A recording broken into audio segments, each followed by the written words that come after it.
A man named Caleb went deer hunting alone deep in the woods one November morning. Just before sunrise, he settled into a small clearing and waited. An hour later, he heard an engine.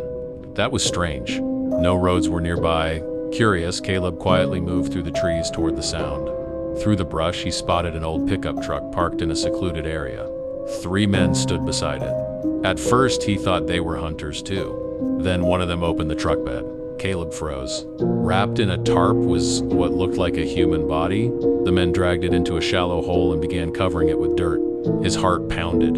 He slowly reached for his phone to record. A twig snapped under his boot. Crack. The men stopped. One of them looked directly toward the trees. "Did you hear that?" he shouted.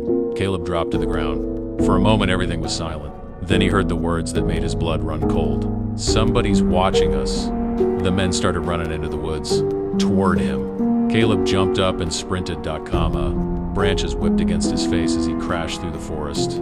Behind him, he could hear shouting, "Get him!" The men were gaining. He ran harder than he ever had in his life. Finally, he spotted a narrow creek and jumped in, following it downstream. The cold water hit his tracks. The voices grew fainter, then disappeared completely. Caleb kept moving until he reached a trailhead packed with other hunters. He immediately called the police.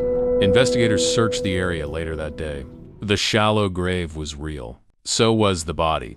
But the 3 men were gone. Despite a massive search, they were never identified.